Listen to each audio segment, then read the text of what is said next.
Welcome everyone to lecture number 3 of our teaching aptitude series brought to you by Vision Law Classes. In the previous lecture, we discussed about levels of teaching, teaching modalities, models of teaching and a lot more. So make sure you access that lecture too. This is lecture number 3 and today we will be discussing about concept, characteristics and aspects of learning. Later also we'll know about types of learners, learning disorders and basic differences between adolescent and adult learners. To begin with, we would start with concept of learning. यानी कि learning इस चीज़ का मतलब क्या होता है. वैसे तो हम लोग हिंदी में जानते हैं कि लर्निंग का मतलब सीखना होता है, पर इन जनरल इन डेप्थ अगर देखा जाए तो फिर लर्निंग का मतलब ये होता है कि कोई भी नॉलेज के पीस को हम ग्रास्प कर ले, कोई चीज़ हम सीख ले, कोई भी चीज़ जो हमें सिखाई जा रही है या फिर जो चेंजेस हमें अडॉप्ट करने हैं हम उसे अपने माइंड में बिल्ड करके उसे अच्छी तरह से अडॉप्ट कर ले, अपने दिमाग को उस हिसाब से मॉडल कर ले. कोई भी स्किल हो या फिर कोई भी नॉलेज हो, कोई इन्फॉर्मेशन हो, उसे अपने दिमाग में प्रॉपर प्लेस में प्लेस कर देना और उसे स्टोर कर देना is a type of learning basically. Next is characteristics of learning. Firstly तो लर्निंग इज़ यूनिटरी यानी कि जो भी लर्निंग यूनिट होगा, जैसे कि अगर मैं कोई लेक्चर कर रही हूँ या फिर मैं कुछ सीख रही हूँ, मैं कोई कोर्स अटेंड कर रही हूँ, तो मैं वहाँ पे एज अ लर्निंग यूनिट काम करूँगी. यानी कि बेसिकली लर्नर को पूरी तरह से इन्वॉल्व करने की क्षमता होती है लर्निंग इस प्रक्रिया में. यानी कि अगर मैं कोई डांस क्लासेस जाती हूँ तो वहाँ पर ना ही मैं सिर्फ टीचर का दिखाया हुआ डेमोन्स्ट्रेशन देखूँगी, साथ ही साथ में टीचर जो मुझे पढ़ा रही है, जो मुझे इंस्ट्रक्शंस दे रहे हैं मेरे टीचर, मैं उसे सुनूंगी, मैं उनका डेमोन्स्ट्रेशन देखूंगी, मैं स्टेप्स देखूंगी, फिर मैं खुद भी ट्राई करूंगी कि मैं उसे इमिटेट कर पाऊँ. फिर धीरे धीरे प्रैक्टिस के साथ ये स्किल मुझ में डेवलप हो जाएगी. तो क्या हुआ कि लर्निंग ने मुझे होल एंड सोल अपने आप में इन्वॉल्व कर लिया. सेकेंडली, लर्निंग में भी प्लान्ड और अनप्लान्ड. जैसे कि कोई भी यूट्यूब लेक्चर करना एंड उसे अपने रूटीन का पार्ट बनाना. जैसे कि अभी हमें यूजीसी नेट क्लियर करना है, इसीलिए हम ये टीचिंग एप्टीट्यूड सीरीज़ को डेली 1 लेक्चर ओपन करके हम उससे सीख रहे हैं. It is planned learning. But unplanned learning में क्या आएगा, maybe I am watching some shorts और सम रील्स और उसमें मुझे कोई फैक्ट्स पता चल गए, so that learning is unplanned. अब अगर रियल लाइफ में भी देखा जाए तो क्लासरूम में जाना, लेक्चर्स अटेंड करना, कॉलेज अटेंड करना, all of that is planned learning. उसका हमारे पास पहले से ही प्रिस्क्राइब टाइम टेबल होता है. टीचर्स भी प्री फेज़ में सब कुछ डिटेल में उन्होंने सेट किया होता है कि ये हमें टीचिंग लेना है आज के लेक्चर में. सो इट इज़ प्लान्ड लर्निंग. अब अनप्लान्ड लर्निंग के एग्जांपल्स कैसे होंगे, अगर हम किसी फ्रेंड के साथ बाहर जाते हैं and maybe we learn to like ride someday, कि मैंने बाइक चलाना सीख लिया, मैंने स्कूटी चलाना सीख लिया, या फिर I learn something about football और एनी बेसिक स्किल, या फिर हम किसी फ्रेंड के घर पे जाते हैं and maybe that friend is playing some game and they teach you, give you a like 10 minutes training on how to play that game. So even that is learning, but it was unplanned. तो ये difference होता है planned और unplanned learning के बीच में. Next, learning can be active as well as passive. Active learning तब होती है जब लर्नर पूरी तरह से लर्निंग प्रोसेस में इन्वॉल्व हो और खुद भी contributions they. Like for example debates या फिर डिस्कशंस के माध्यम से अगर देखा जाए तो ये एक्टिव लर्निंग है. On the contrary, passive learning will be कि बस जो लर्नर है वो टीचर से जो ट्रांसमिट की हुई इंफॉर्मेशन या नॉलेज है उसे ग्रास्प करने का काम करे. बेसिकली विजुअल ऑडिटरी मीडियम से सीखने की कोशिश करे, सुन कर लेक्चर या फिर कोई बुक रीड कर जिसमें कि उसका खुद का कॉन्ट्रीब्यूशन मिनिमल रहेगा, but they will just passively grasp the knowledge. Next is learning is self active, creative and transferable. Self active यानी कि आपको खुद को पार्टिसिपेट करना पड़ता है लर्निंग प्रोसेस में अगर आपको सच में कुछ सीखना है. You have to take interest if you want to learn something. Self active. अब क्रिएटिव, जब हम कोई भी चीज़ सीख लेते हैं तो we can be creative, we can make our own changes into it. अगर ड्राइंग सीख ली तो I can show my own creativity. अगर मैंने स्कूटी ड्राइव करना सीख लिया तो I can take up my own method, या फिर I can discover like the way I want to drive. I can choose some things here and there, I can make changes. तो it is creative and it is transferable, यानी कि अगर मैंने कुछ सीखा है तो मैं वही चीज़ किसी और को भी सिखा सकती हूँ. Next, learning can B individual और कलेक्टिव, यानी कि अगर सिर्फ एक single learning unit, learner, learning entity involve है लर्निंग के प्रोसेस में, सो इट बिकम्स इंडिविजुअल लर्निंग. वही अगर ग्रुप ऑफ लर्नर्स इन्वॉल्व है, मोर देन वन लर्नर है जो कि सीखने की प्रक्रिया में इन्वॉल्व है, so it will be known as collective learning. For example, for me to read a book becomes individual learning, but when I go to demonstrate it or maybe to narrate the story which I read and there is a group of people listening to it, so it will become collective learning. Similarly, अगर मुझे कोई topic दिया जाता है presentation के लिए, me going and doing the research on Wikipedia and Google and gathering all of the material, firstly learning myself and then creating the presentation is individual learning, क्योंकि मैंने अकेले नहीं सीखा. बट देन सिमिलरली मैं जाके जब वो प्रेजेंटेशन क्लासरूम में प्रेजेंट करूँगी एंड देन जब मेरे पूरे क्लासमेट्स वो मेरा प्रेजेंटेशन देखेंगे, so it becomes collective learning because there are numerous learning units involve now. ऐसे होते हैं. Next is learning is a process as well as an outcome, यानी कि लर्निंग ये एक जर्नी भी है और एक डेस्टिनेशन भी है. अब जैसे कि हम यहाँ पे टीचिंग एप्टीट्यूड के बारे में पढ़ रहे हैं, so it is our journey, क्योंकि अभी भी लर्निंग टीचिंग एप्टीट्यूड के बारे में एक प्रोसेस में है. जब एट द एंड ये पूरी लेक्चर सीरीज ख़त्म हो जाएगी तो फिर उसके बाद it will be as a outcome कि okay we have completely learn everything from the teaching aptitude chapter of UGC paper 1 prescribed syllabus. So that is an outcome also कि हमने ये सीख लिया, हम अभी टीचिंग एप्टीट्यूड के बारे में सीख रहे हैं एंड एट द एंड हमने ये सीख लिया. So it can be both, it is both. Next is learning में बी इंक्रीमेंटल, यानी कि जो हमें पता है उसके ऊपर ही लर्निंग लेयर बाय लेयर बढ़ती जाएगी. Next, learning can be triggered, यानी कि we can decide when we want to learn. Life में अगर कोई भी इंसिडेंट होता है, सो जब हम मेंटली प्रिपेयर्ड होते हैं कि हाँ मुझे इस चीज़ से सीखना है, आई वॉन्ट टू लर्न, तो तभी ही हमारी लर्निंग जर्नी स्टार्ट होती है. ट्रिगर्ड यानी कि to push, to give a start. तो learning can be started in a classroom setting. Teacher learning को ट्रिगर करेगी, may be they will have a good introduction या फिर अ स्टोरी या फिर सम एंगेजिंग वीडियोज़ या फिर they might ask you some questions just to trigger the learning of the students. Next, learning outcomes may और may not be desirable. जब हम लोग कोई भी चीज़ सीखते हैं तो जो लर्निंग आउटकम्स है, यानी कि एट दी एंड जो हम सीख लेते हैं, उसमें से कुछ पार्ट डिज़ायरेबल भी होता है एंड कुछ पार्ट ऐसा होता है कि मुझे नहीं चाहिए था कि ये as a learning outcome I didn't expect it to happen, but now I have learn that too. जैसे कि अगर for example if I am learning about polymers, कि what are different types of polymer, there is polyethylene, there is plastic etcetera etcetera, तो उनके chemical composition, उनके uses and all के साथ साथ मैं शायद मैं ये भी डिस्कवर कर लूँ कि plastic is not good for health, plastic deteriorate होता है. जैसे कि प्लास्टिक बॉटल में अगर वाटर फिल किया तो there are micro plastics which get dissolved and which I am consuming every day. Though I didn't want to learn it, मुझे ये नहीं सीखना था कि प्लास्टिक का मुझ पर क्या असर होता है, पर एज अ बाई प्रोडक्ट मैंने वो चीज़ डिस्कवर कर ली. और अब this was the not desired outcome but this is also an outcome. इसीलिए कहते हैं कि द लर्निंग आउटकम मे और may not be desirable. Next is learning always has a moral dimension.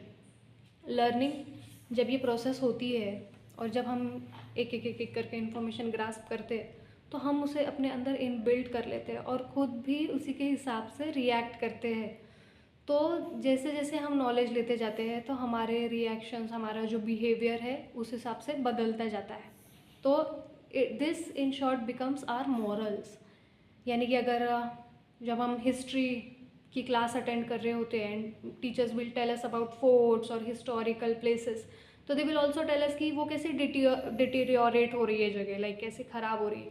And mostly it is because of tourist, कि tourist वहाँ पे जाके litter करते हैं and they damage the property. So even that is a moral dimension for us कि हम जब भी टूरिस्ट प्लेसेस पर जाए तो we should not dirty the place. हमें उस मॉन्यूमेंट्स को टेक केयर करना है कि we don't harm them. So it has a moral dimension. Similarly geography teachers भी, दे विल टीचर्स कि there is pollution, there is environment में this things happening.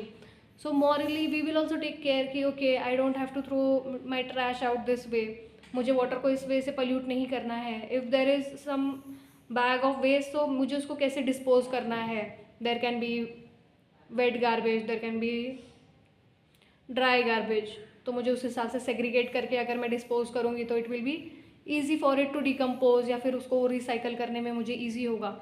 तो दीज बिकम माई मॉरल्स, जो कि मैंने सब्जेक्ट से मैटर भी सीखा, मैंने नॉलेज भी लिया, और मैंने कुछ ऐसी इन्फॉर्मेशन भी ली जो कि आगे जाके मुझे लाइक मैटर करेगी कि दीज आर द चेंजेस कि ये जब मैं खुद में कर लूँ so I can be a better person. So these become my morals. Next is learning is a complex whole. Complex whole यानी कि लर्निंग सिर्फ और सिर्फ हमारे ज्ञान में वृद्धि नहीं करवाता. लर्निंग से हमारा एटीट्यूड भी चेंज होता है, हमारा बिहेवियर भी चेंज होता है, स्किल्स भी हम में आती है, नॉलेज भी हम में इनबिल्ट हो जाती है. तो there is a whole lot of thing जिससे कि जो कि अपलिफ्ट होता है लर्निंग इस प्रोसेस से. Next, aspects of learning. Aspects of learning यानी कि लर्निंग के कौन कौन से फीचर्स है, लर्निंग के अंदर कौन कौन से कंपोनेंट्स इन्वॉल्व है. फर्स्टली तो नॉलेज. मैं कोई भी लेक्चर करूँ, मैं कोई भी कोर्स करूँ, बेसिक जो प्राइमरी आउटकम होता है उसके ऊपर कि मुझे नॉलेज मिल जाती है, मुझे ज्ञान मिल जाता है कि किस बारे में बात हो रही है, क्या उसके अंदर की इन्फॉर्मेशन भरी है, ये सब मुझे मिल जाता है. Next is development of skills, यानी कि कौशलता, काबिलियत, इस चीज़ की डेवलपमेंट होना. अब इसको भी 3 स्टेजेस में डिवाइड किया है. फर्स्ट इज कॉग्निटिव स्टेज, यानी कि थिंकिंग में कैसे डेवलपमेंट होता है. नेक्स्ट इज एसोसिएटिव स्टेज, यानी कि जो प्रैक्टिकल नॉलेज है मेरा वो कैसे बढ़ेगा. थर्ड इज ऑटोमेटेड स्टेज, यानी कि मैंने इतनी अच्छी तरह से उस नॉलेज और उस प्रैक्टिकल हैंड्स ऑन एक्सपीरियंस को अपने अंदर इनबिल्ड कर लिया कि अब ये मेरे में ऑटोमेटेड स्टेज पर है. जैसे कि ड्राइविंग सीखने के इसमें भी शुरू में आई विल लर्न कि ये एक्सेलरेटर है, ये ब्रेक है, these are the things. Firstly I need to memorize some basic things. Next is associative stage, मैं प्रैक्टिकली ड्राइव करके सीखूंगी. एंड लास्टली ऑटोमेटेड स्टेज, अब मुझे जब चाहिए मैं गाड़ी लेकर आराम से ड्राइव कर सकती हूँ. So this is automated within me. Next is development of attitude. Attitude यानी कि नज़रिया. We have discuss this in the previous lecture also. Learning से नज़रिया भी बदलता है. Simple. Next we have types of learners. अब टाइप्स ऑफ लर्नर्स में there is a variety of classifications. अलग अलग बेसिस पर लर्नर्स को क्लासीफाई किया है. So this is a part which is to be paid attention on. So firstly we start with learning environment के preference कैसे है, यानी कि लर्निंग एनवायरनमेंट जो है उस पर हमारा लर्नर कितना अमाउंट में डिपेंडेंट है. जैसे कि first is field independent learners. ये लोग दूसरों पर ज़्यादा डिपेंडेंट नहीं होते, ना ही टीचर्स पर, ना फैकल्टी पर, ना टीचिंग क्वालिटी पर, ना लेक्चर्स पर. They like to learn on their own. ये वो लोग होते हैं जो रीडिंग, राइटिंग, असाइनमेंट्स के थ्रू खुद की लर्निंग जर्नी को खुद ही एसअप करते हैं. Next is field dependent learners. These are the people who opt for group discussions. They will join communities based on a topic which they want to learn. जिन लोगों को आपस में इंटरैक्ट करने से उनकी टीचिंग, उनकी जो लर्निंग जर्नी है वो बेटर हो जाती है. ये लोग आपस में बातचीत करके अपना नॉलेज शेयर करके इन लोगों का ऐसा लर्निंग प्रेफरेंस होता है. Next is based on different conceptual tempo, यानी कि किस टेम्परामेंट से आप आंसर्स देते हैं, आपका सोचने का टेम्परामेंट क्या है. This can be divided into 2. First is slow and second is fast. अब स्लो जिसका टेम्परामेंट रहेगा वो इंसान कोई भी क्वेश्चन सुनने के बाद या फिर कोई भी इंफॉर्मेशन उसे फीड हो जाने के बाद दे विल फर्स्टली रिफ्लेक्ट कि ओके मुझसे क्या बोला जा रहा है, मुझसे क्या पूछा जा रहा है, मेरे पास इससे रिलेटेड क्या इन्फॉर्मेशन है, व्हाट आर दी ऑप्शंस जिससे कि ये क्वेश्चन मैं आंसर कर सकूँ, which is the best possible option जो कि इस क्वेश्चन को सूट करे. So these are slow conceptual tempo वाले लोग, बट जो कि these people are most of the time correct, क्योंकि ये बेसिकली टाइम लेकर हर एक चीज़ को एनालाइज कर फिर ही कोई स्टैंड लेंगे. Next is fast conceptual tempo. इनसे कुछ भी पूछ लो, इन्हें कुछ भी बता दो, दे लाइक यस. कुछ भी पूछ लो, दे लाइक फटाक से they will give answer. But these people are most of the time they turn out to be wrong, क्योंकि इनके दिमाग में जो फर्स्ट आंसर आता है ये उसे ही करेक्ट मान लेते हैं, but which is not the case all the times. They need to analyse all of the answers, but fast conceptual tempo वाले लोग ये करना नहीं चाहते, या फिर they just forget to do it. They have like very fast thing कि they have to be fast answers, fast responders, fast listeners, fast learners. इसीलिए इन लोगों के आंसर्स में मोस्ट ऑफ द टाइम गलती हो जाती है. Next is based on classroom learning style, यानी कि क्लासरूम में what is their learning preference. First one is visual learners. They will learn by graphs, PPTs. जो ये चीज़ देखते हैं, ये इनके दिमाग में जो नॉलेज है वो जल्दी से फीड हो जाता है, ये लोग देखने से सीखते हैं. So these people will prefer graphs, diagrams के थ्रू ये लोग सीखेंगे, charts. Then there could be visual presentations, जिससे कि इनकी लर्निंग जर्नी अच्छी रहती है. They prefer to learn through visuals. Next is auditory learners. ये लोग सुनने से इनके नॉलेज ग्रास्प हो जाती है. Next is motor learners. These people they learn by doing. इन्हें प्रैक्टिकल नॉलेज चाहिए, हैंड्स ऑन एक्सपीरियंस चाहिए. नेक्स्ट इज रीड और राइट लर्नर्स, यानी कि ये लोग खुद का शांति से they will read a book, they will write some notes and they are good to go. Next is based on thinking style. Firstly there are reflective learners. इन्हें अगर कोई भी पीस ऑफ नॉलेज या फिर इंफॉर्मेशन अगर मैंने feed किया तो ये लोग शांति से बैठ के पहले उसको एनालाइज करेंगे कि ओके ये मेरे प्रीवियस नॉलेज से कैसे मैच करता है, हाउ इज़ इट डिफरेंट, मुझे अपने नॉलेज बेस में क्या चीज़ चेंज करने की ज़रूरत है और मैं कैसे खुद के नॉलेज में इस चीज़ को फिट करूँ. Next is creative thinkers. ये लोग आगे का सोचते हैं. अगर इन लोगों ने कोई भी एक चीज़ लर्न की तो फिर they will like to enjoy and experiment around it. Next is practical thinkers. Practical thinkers अगर इन लोगों ने कोई भी चीज़ सीखी तो their mindset is only asking them one thing कि how can I use this in real world. ये इन्फॉर्मेशन मेरे कैसे काम आ सकती है, मैं इस चीज़ का कैसे एडवांटेज ले सकता हूँ, मैं इससे कोई रियल वर्ल्ड प्रॉब्लम कैसे सॉल्व कर सकता हूँ. These are practical thinkers. And next is conceptual thinkers. Conceptual thinkers को अगर कोई भी पीस ऑफ नॉलेज फीड की जाएगी तो फिर वो लोग जो उसके पीछे का कंसेप्ट है उसको समझने में ज़्यादा टाइम लगाएंगे. यानी कि हिस्ट्री में अगर कोई भी डिसीजन लिया जाए, कोई भी पॉलिसी पास की जाए, so conceptual thinkers will be the ones who will think कि why was this done, was it the best option to do this thing, take this decision. इस तरह से उन लोगों का सोचने का प्रक्रिया होता है. Next is based on listening skills. Firstly is active listening. Active listening यानी कि लेक्चर में या फिर टीचिंग एनवायरनमेंट में या फिर एनीवेयर अगर मैं किसी पर्पस से किसी इंसान को सुन रही हूँ कि what is this person saying, मुझे डॉट टू डॉट अगर वही इन्फॉर्मेशन अपने माइंड में फिट करनी है, मुझे वो नॉलेज चाहिए, so I will be an active listener at that time. Next is empathetic listening. Empathetic listening basically empathy, इसका हिंदी में कैसे मतलब निकालेंगे, खुद को दूसरे की जगह पर रख कर देखना, दूसरे के इमोशंस फील करना. इसीलिए एम्पथेटिक लिसनिंग जो है ये सिर्फ वर्ड्स से ज़्यादा इमोशंस पर भी ध्यान देती है कि मैं किस इमोशन से बात कर रही हूँ. ये एम्पथेटिक लिसनर्स जो होंगे ये मेरे इमोशन को भी समझ जाएंगे.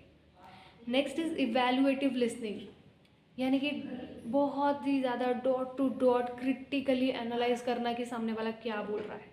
This mostly happens in the case of a debate, क्योंकि जब डिबेट हो रही होती है तो you have to critically analyse कि okay what is the other party saying, is it correct, is it logically valid, whether if it is invalid so how to reason it out. तो इसमें evaluative listening का part होता है. And next is appreciative listening. Listening for one's own enjoyment. जैसे कि गाने सुनना या फिर स्टैंड अप कॉमेडी, जोक्स वगैरह सुनना, जिससे कि आपका खुद का enjoyment, you have your own good time listening all of this. Next we have learning disorders. Basically learning disorders यानी कि कुछ कुछ लोग, some people they are special, they have different set of given criteria for them. यानी कि इनका normal जो learning method है इन पर वर्क नहीं करेंगे. They need some different attention, they need special attention because they have different characteristics. They are not patients या फिर दे आर नॉट सिक और they are not ill. It's nothing like that. बस उनका different thinking style है, उनको different उनकी needs है अलग अलग टॉपिक्स में. जैसे कि first one is ADHD, which is attention deficit hyper activity disorder. इसमें क्या होता है कि लर्नर के पास इतनी ज़्यादा दे फील एनर्जेटिक कि दे डोंट नो कि how to invest that energy into learning. They become restless. इसीलिए इन लोगों का फोकस नहीं हो पाता है. If I am delivering a lecture या फिर if I am giving some homework to this kind of child, so they will struggle basically on focusing only. कि इन लोगों का फोकस ही नहीं होगा. They have so much energy that they don't know कि how to funnel it out, इसको एक जगह पे कैसे फोकस करें. नेक्स्ट इज डिसकैलकुलेशिया, यानी कि इन लोगों को नंबर्स के साथ प्रॉब्लम होती है. These are the people who are scared of maths, who have that math phobia. उन लोगों को नंबर्स पहचानने में प्रॉब्लम होती है. बेसिक कैलकुलेशंस जैसे एडिशन, मल्टीप्लिकेशन, ऐसे समझने में इन्हें प्रॉब्लम होती है. Next is dysgraphia. इन लोगों को लिखने में चैलेंजेस फेस करने पड़ते हैं. These people can't find the correct words, और इन लोगों के लिए हैंड राइटिंग बनाना भी चैलेंजिंग होता है. They will often misspell the words. उन्हें स्पेलिंग पता होती है but their brain just doesn't allow them to like perform as we perform, as our normal side of learners will perform. They will perform a bit different. They will struggle with spelling words, writing. Next is dyslexia. You might have heard of it. Dyslexia यानी कि अक्षर पहचानने में problem होती है. Words seem to be dancing, जैसे कि तारे ज़मीं पर होता था. So we have that movie to relate with. The main character Ishaan Awasthi. So if someone has, you have seen that movie, so there's a part कि जब हमें illustrate किया जाता है कि the letters start dancing in front of him. So in actual it is true, it is a learning disorder जिसको कि dyslexia बोलते हैं, जिसमें कि जो अल्फ़ाबेट्स है, जो वर्ड्स है, उसको पहचानने में तकलीफ होती है. And lastly we have characteristics of adolescent and adult learners. अब बेसिकली अडोलसेंट लर्नर उसे कंसिडर किया जाएगा जो कि जिसकी की age from birth it goes around 19 to 20 years of age. ये जो कैटेगरी ऑफ पीपल है they will be considered as adolescent learners, young learners. And these are next category is adult learners. About 20 age they will be considered as adult learners. Now the younger ones, they are less mature, they don't know what to learn. इन लोगों की हिसाब से there is no learning course designed. These people will take up courses which are like prescribed by their parents or teachers. Even we, till 19 or 20 age, our parents mostly influence what course we pursue, what degree we take. After that it is our own learning preferences, because we are in the adult learning category. These people are mature, they have their own experience, they have their own preferences. इन लोगों का focus का जो time span भी होता है it is more as compare to young learners. They need a teacher, they need a guide to proceed with the curriculum. They have less focus span. They are dependent on the teacher for the scheduling of the lectures itself. They can't decide their own schedule, they need help. So these people will have time table, जैसे कि हमें बचपन में होता था कि first period ये, second period ये, थर्ड पीरियड ये, that ways. And also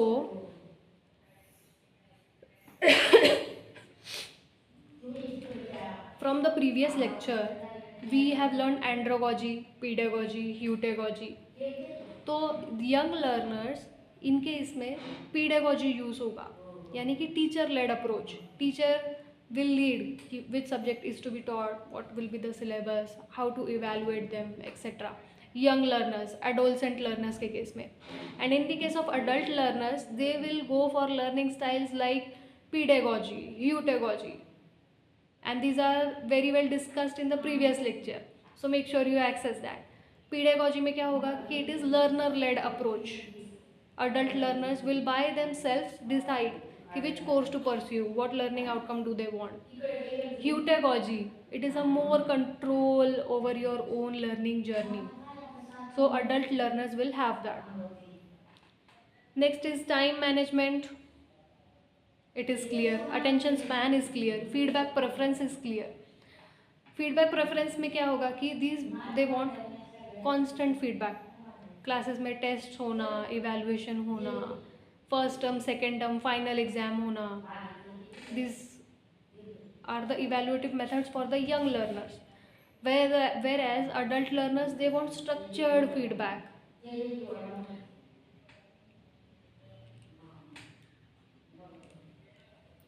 next is peer influence. Peer influence यानी कि हमारे साथ वाले जो कर रहे हैं, हमारे साथ वालों का हम पे कितना इम्पैक्ट पड़ता है. तो यंग लर्नर्स के केस में पीयर इन्फ्लुएंस ज़्यादा होगा. अडल्ट लर्नर्स के केस में they will be less concerned about what their peers are taking up. They will have their own preferences. Peer learners का जो इम्पैक्ट है वो अडल्ट लर्निंग के केस में कम हो जाएगा. And next is risk taking. Young learners, they often are not risk averse. They don't know the meaning of risk, so they are risk takers. Adult learners, they are more cautious. They are more careful कि मुझे कितना risk लेना है.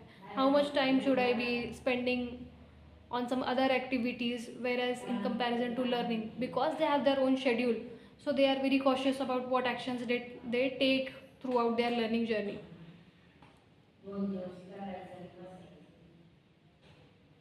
And lastly, we have teaching style preference. So the preference for the young learners will be, it should be interactive, it should be very basic, beginner friendly. And next is for adults, for adult learners, we will have problem solving, case based and experiential learning, because they learn on their own and their learning is mostly driven by output. Ki how will I solve the problem, what am I getting to learn out of this. They are very much output based learners, so they will of course look towards case based and problem solving based learning. Lastly, we have some practice questions. So let's go with the first one.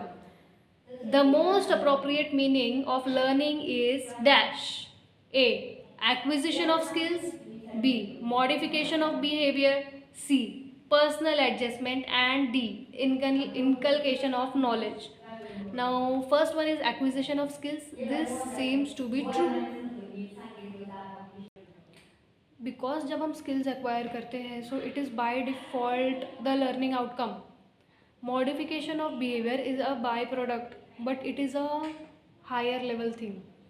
Skills हर कोई acquire करता है, most of the cases में skills acquire हो जाती है, but learning outcome जब हम truly किसी चीज़ को किसी कोर्स के थ्रू असल में learning करते हैं, so modification of behavior is like a complex whole, कि हमने सच में नॉलेज को भी ग्रास्प कर लिया, स्किल्स को भी ग्रास्प कर लिया, हमारा एटीट्यूड भी चेंज कर लिया, which in turn will modify our behaviour.